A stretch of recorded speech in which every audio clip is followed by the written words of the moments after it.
Sometimes the only way to keep yourself from drowning is to become the current itself. The night my aunt handed me over to a stranger in a parking garage in downtown Vancouver, it was raining so hard the puddles looked like they were boiling.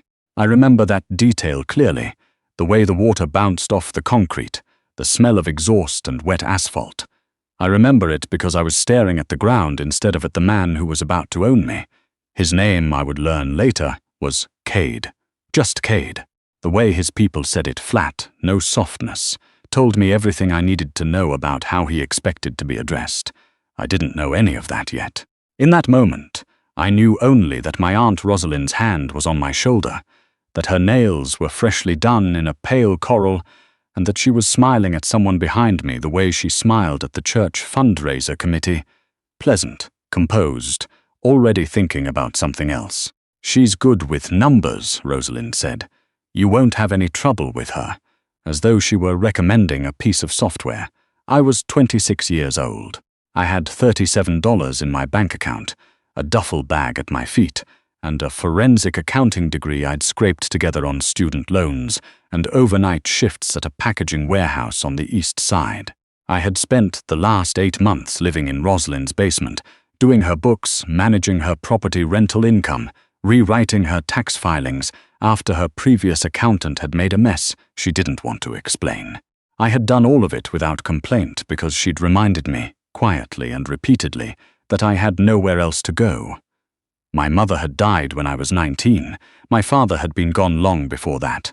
Rosalind was the only family I had left, and she had spent 4 years making sure I understood what that cost. That night in the parking garage, I found out the final price.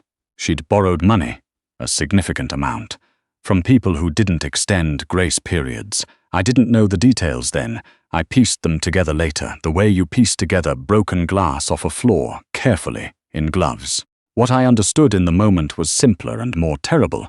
Rosalind had offered me in lieu of payment, not as a hostage, as an employee, as a solution to someone's bookkeeping problem that apparently required a specific set of skills, and a person who had no public ties, no leverage, and no one who would make noise if she disappeared into the kind of work that didn't appear on a resume. The man who stepped out from the shadows behind the SUV was not what I expected. I don't know what I expected. Something out of a movie, probably. Something obvious. Kade was not obvious. He was tall and unhurried in the way that people are when they've decided that nothing is worth rushing for. His coat was dark and expensive, and he looked at me the way I'd seen actuaries look at risk tables, methodically, without particular feeling. He had a scar that cut from his jaw to just below his left ear. It looked old, settled into his face like it belonged there. He glanced at Rosalind. "We're settled," she nodded. The smile stayed in place. He looked back at me. "Can you start Monday?" That was it.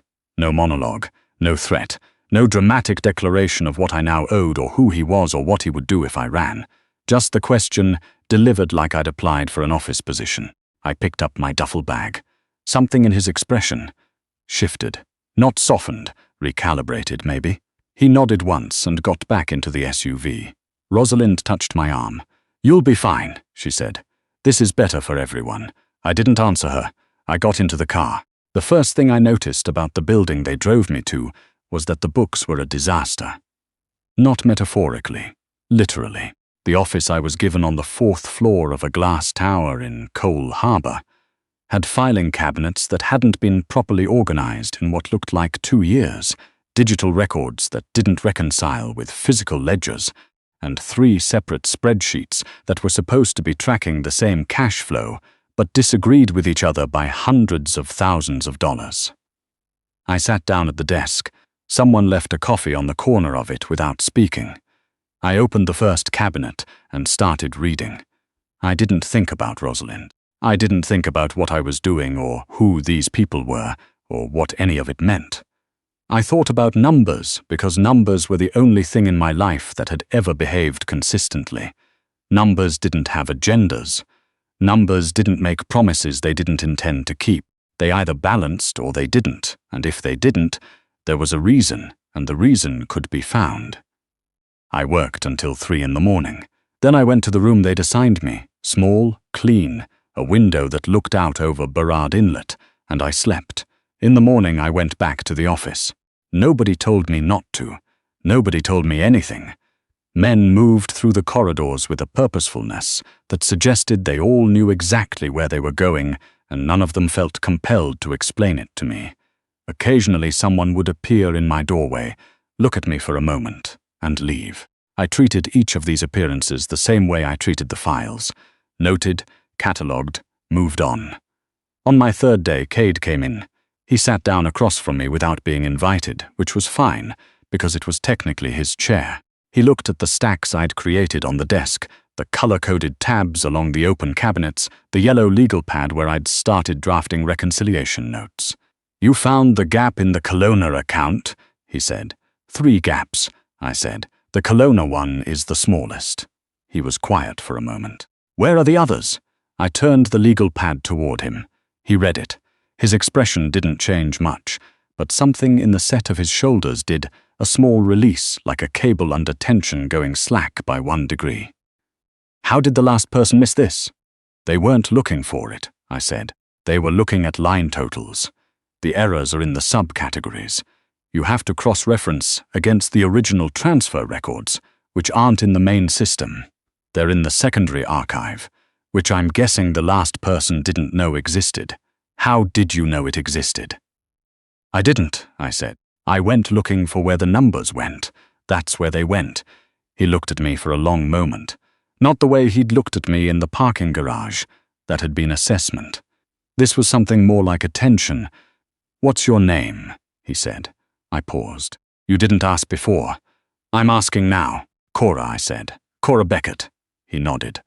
"You'll have everything you need by tomorrow morning. Access codes, full archive, the Kelowna records going back 4 years.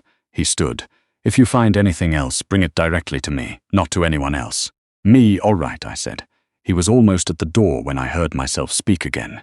"The secondary archive," I said. "There's a 3rd set of records in it.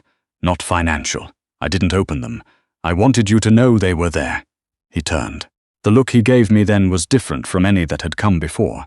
Sharper, more careful, like I'd said something in a language he'd stopped expecting to hear. "Thank you," he said, and then he left. I went back to work. I want to be honest about something, because this is the part that I didn't understand at the time, and spent a long time afterward trying to explain to myself. I was not there by choice. The fact that I'd been handed over like a line item in a debt settlement was not something I forgot or rationalized away. I was angry about it, not loudly, not demonstratively, but the way that a fire is angry when you close the vents and restrict its oxygen. Quietly, constantly, waiting.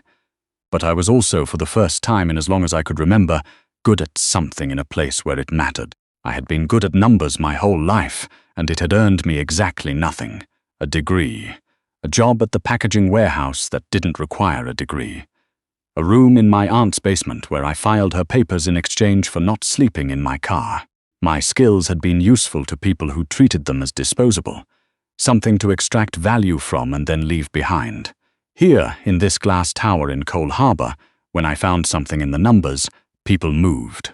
Not around me, not past me, in response to me. A note I left on the desk came back with action taken. A discrepancy I flagged got resolved within 48 hours. When I said the Kelowna account had 3 problems instead of 1, Kade hadn't argued or minimized or said he'd have someone else look at it. He'd asked where the others were. I understood that this was a dangerous world. I understood it with the same clarity that I understood the reconciliation errors. It was information, and information was neutral. What you did with it was what mattered. What I did with it was work. What I did not do was pretend that I didn't notice Kade. This is the part that is harder to explain. He was not warm. He did not make small talk. He came into my office approximately 3 times a week, read whatever I'd produced, asked precise questions, and left. Occasionally he brought coffee, not in a gesture of kindness, more in the manner of someone who had noticed that the machine they relied on required fuel and had adjusted the maintenance schedule accordingly. It should not have been appealing. I am still not entirely sure why it was. Maybe it was the scar. Maybe it was the way he never wasted words. Maybe it was that he was the only person in recent memory who'd walked into my space and engaged with what I actually produced, rather than deciding in advance how much of it to take seriously. He didn't perform respect, he just extended it, the way you extend a credit line to something that has demonstrated its value, without ceremony. I was hopelessly cynical about it. I told myself it was professional. I told myself I was mapping my situation rationally, identifying the power dynamics, making clear-eyed calculations about what I needed to do to stabilize my position. I told myself that the way I paid attention when I heard his footstep in the hallway was just heightened situational awareness, which was important in an environment like this. I was, in other words, completely full of nonsense. 6 weeks in, he came into my office late on a Friday evening and closed the door behind him. "There's a situation," he said. "There's usually a situation," I said. Something happened at the corner of his mouth. Not quite a smile. "There's a specific situation. I need to know if the Heron account was ever used to route anything through a shell in Manitoba." I turned back to my monitor. "Give me a minute." It took 4 minutes. When I turned around, he was standing at the window looking out at the water. The lights of the North Shore were starting to come on across the inlet. He'd taken off his jacket at some point and rolled up one sleeve slightly. There was more scarring on his forearm, pale and old, the kind that comes from something other than bad luck. "Nothing in Manitoba," I said, "but there's a numbered company in New Brunswick that received transfers from the Heron account in 2021. 3 transfers, small amounts, the kind of amounts that are designed not to be noticed." He turned around. "Someone was routing money," I said, "and they were doing it carefully. But they made an error in the 3rd transfer. The reference code is repeated from an unrelated transaction 2 months earlier. They reused a string that should have been unique. That's how you found it. That's how I found it." He crossed the room and stood at the desk, looking at the screen I'd turned toward him. He was close enough that I could hear him breathe, which was not a thing I had noticed about another person in a very long time. "Who else have you told?" he said. "You said to bring things directly to you. You followed that instruction. I told you I would." He looked at me then, not at the screen, not at the legal pad, at me, and I held the eye contact because I had decided early on that there were certain things I would not do in this building, and flinching was one of them. "What do you want, Cora?" he said. I blinked. "I want to know what's going to happen with the New Brunswick company." "That's not what I mean." I was quiet for a moment. Outside, the rain that had been threatening all day finally arrived, hitting the windows in a long grey sheet. "I want to not owe anyone anything," I said finally. "I want to build something that belongs to me. I want to be the kind of person who, when someone tries to hand her off like a debt payment in a parking garage, she has enough leverage that it never gets that far." I hadn't intended to say any of that. I'd intended to give a short answer. He was quiet for a long time. "Rosalind didn't tell me your situation," he said at last. "I know. She told me you were family, that you'd agreed to this." Something cold and solid settled into my chest. I'd suspected something like this. Suspected that the version of me Rosalind had sold was a sanitized one, a willing participant, not a chess piece. "Does it change anything?" I said. My voice was steady. "I was proud of that. It changes the ledger," he said, "in terms of what's been asked of you and what you're owed. I'm not sure I understand what that means in practical terms." He pulled out the chair across from me and sat down, which was something he'd never done before. Not like that, not deliberately, like he was settling in. "It means you're not here as a debt. You're here because you're the best I've had in this building in 8 years, and I'd like to know if you're willing to stay under different terms." "What terms?" I said. "Yours," he said. "Within reason." I thought about the $37. I thought about the warehouse. I thought about my mother's face at the end, which I still sometimes saw when I closed my eyes, not sad, just tired, the particular tiredness of someone who had never quite gotten out from under. "I'd like to start with a contract," I said. "A real one." He nodded. "Monday, and access to the full system. Not the curated version done, and I'd like to know what's in the 3rd file set, the non-financial records." He looked at me for a long moment. "That one," he said. We work up to. It was not a no. Coming from Kade, it was approximately a yes with a timeline attached, which I was beginning to understand was the closest thing to enthusiasm I was likely to get from him. "All right," I said. He stood, picked up his jacket, paused at the door. "Rosalind's debt," he said. "It was bought by someone in Calgary 2 months ago. The terms changed when it changed hands. She's not in a position she can easily get out of." I felt the thing in my chest tighten and then, slowly, release. Not satisfaction exactly. More like the sound a ledger makes when the columns finally balance. Not joyful, just correct. "I know," I said. He looked at me. "You knew before I told you." "I found it in the records last week, in the Calgary transfer logs." A pause. "And you didn't say anything. You didn't ask." Another moment in which something in the space between us recalibrated quietly, without announcement. "Good night, Cora," he said. "Good night, Kade," I said. It was the first time I'd used his name. He noticed. I could tell by the heartbeat of stillness before he opened the door. But he didn't comment on it. He just left. I turned back to the screen. Outside, the rain was still coming down. The next few months were not a romance. I want to be clear about that, because that's not the right word for what it was. It was more like two people who had each, for very different reasons, stopped expecting much from the world, and who kept discovering, in the small, undramatic way you discover anything real, that the other person was an exception.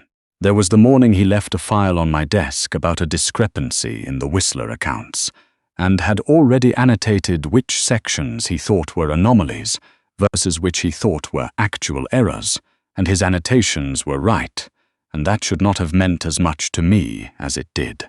There was the afternoon his second-in-command, a man named Hollis who wore the same scowl regardless of context, came to my office and told me I would be attending a dinner that evening whether I wanted to or not, because Kade says you need to understand what you're actually working with, which turned out to be a 4-hour meeting with people who controlled the movement of significant amounts of money across 4 provinces, and who looked at me, when I was introduced, with the particular skepticism that powerful men reserve for women they've decided in advance are decorative. I presented a 15-minute analysis of where their combined operations were leaking revenue. I was specific, I was accurate, I was not decorative. When we left, Kade said nothing for most of the drive back. "Then you didn't flinch." "I never flinch," I said. "No," he said. "You don't." There was a thing that happened in November that I think about more than any other. It was not dramatic. We were in the office, late, later than usual, and I had found something that didn't add up in the offshore accounts. Something that, if it was what I thought it was, meant that someone inside the organization had been slowly redirecting funds for the better part of a year. I told him. He went very still in the way that I'd learned meant not absence of feeling but containment of it. "How sure are you?" he said. 94%, I said. "I'd want one more record before I said certain." "What record?" I told him. He made a call. The record appeared on my screen 40 minutes later. "Well?" he said. I looked at it, checked it again. "Certain," I said. He nodded. He picked up his phone and made another call, this one short, in a language I recognized as Russian but couldn't follow. When he put it down, the problem I understood was going to be handled. Not by me, not in my direction. I didn't ask. What I did ask was, "Are you all right?" He looked at me. It occurred to me, looking at his face in that moment, that this was not a question he was frequently asked, that possibly nobody asked him this, that the scar and the coat and the flat way he said his own name had created a perimeter that people stayed behind, and that staying behind it had become so normalized that the perimeter itself had become invisible to everyone, including, maybe, to him. "I've handled worse," he said. "That's not what I asked. The rain again, it rained a lot that autumn." "No," he said, "I'm not, particularly." "Okay," I said. I went back to work. He sat down in the chair across from me, and didn't leave for another 2 hours, and we didn't talk much. And it was the most comfortable I had felt in another person's company, in longer than I could accurately remember. I should tell you about the day Rosalind came to the building. She called ahead, which surprised me. She asked to see me, which surprised me more. She arrived in the lobby in February, in a coat she'd bought recently enough that the tags were probably still in the bag, and she looked like she hadn't slept well in some time. I met her in a small room off the lobby. Not my office. Neutral ground. She looked at me for a moment. Something moved across her face that I couldn't quite name. Not guilt exactly, because I didn't think Rosalind experienced guilt the way most people did. Something closer to the look of someone who has run a calculation and arrived at an answer they didn't want. "You're doing well here," she said. "Yes," I said. "You seem settled." "I am." She was quiet. She twisted the strap of her bag. "I'm in some difficulty." "I know," I said. Her eyes sharpened. "You know." "Calgary," I said. "The transfer logs." She stared at me, and then, slowly, something in her posture shifted. Some scaffolding that she'd been holding in place for a very long time gave just slightly, and I could see how much effort it had cost her. I found that I felt very little about this. Not satisfaction, not anger, not pity. Just the particular flat calm of someone reading a result they'd expected. "Cora, you handed me over in a parking garage," I said. "In the rain. You told him I'd agreed." "I hadn't agreed." She opened her mouth. "I'm not asking you to apologize," I said, "because I don't think that would mean anything to either of us. I'm telling you what happened so that we're both clear about what the situation is." "And what is the situation?" she said. Her voice had gone careful. "The situation," I said, "is that you owe money to people in Calgary who are not known for flexibility, and I have information about those people that they would prefer remain in the hands of someone who has a reason to keep it private." She stared at me. "You're not going to be handed over," I said, "but you're also not going to be helped for free. You're going to sign over the Abbotsford rental property, the one you've been running off the books. In exchange, I'll have a conversation with the Calgary situation and you'll get a manageable exit." The room was quiet for a long time. "How did you become this?" she said, finally. Not accusatory, genuinely confused, as though she were looking at something that had changed while she wasn't watching and couldn't account for the mechanism. "I've always been this," I said. "You just never looked at me long enough to see it." She signed the papers 3 days later. Kade found out, obviously. He found out because he found out everything. That was, in a sense, the nature of what he was. He came to my office the evening after the signing, sat down across from me, and looked at me with an expression that I had not seen on his face before. "The Abbotsford property," he said. "Yes, you leveraged the Calgary account to—" "Yes, without telling me." "I didn't use any of your assets," I said. "I used information I found in the course of my work, which I applied to a personal matter which I have now disclosed to you." He was quiet. "If that's a problem," I said carefully, "I'd like to know." He looked at me for a long time. "No," he said. "It's not a problem." "All right, you could have come to me," he said. "I would have, I know," I said. "I wanted to do it myself." Another long pause. "The property," he said. "What are you going to do with it?" "Renovate it," I said. "Rent it properly, on the books. I've already spoken to a contractor." He nodded slowly. Something in his face did the thing it sometimes did, that small, quiet shift that I had come to recognize as the closest thing he had to an expression of uncomplicated feeling. "That's a sound investment," he said. "I know," I said. "I did the numbers." He stood, went to the door, paused. "Dinner," he said. "Not a meeting, just dinner. Tomorrow."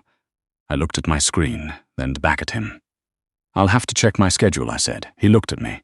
"I'm free," I said. He left. I turned back to my screen, and I was smiling in a way I didn't bother to explain to anyone, because there was no one in the room to explain it to, and because some things you keep for yourself.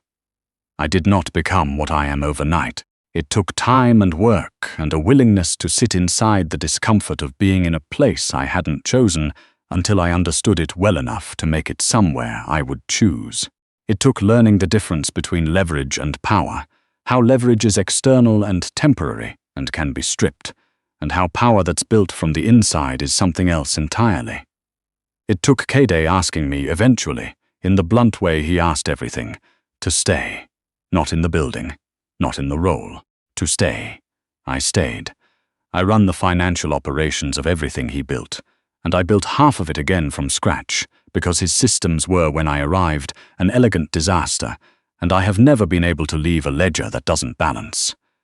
The Abbotsford property is one of 7 now. The $37 became something I think about sometimes, late at night, not with bitterness but with a kind of dry, private appreciation for how far a person can travel from a number. Rosalind sends a card at Christmas. I don't respond, but I read them. She's living in Kelowna now, which I chose not to tell Kade is ironic.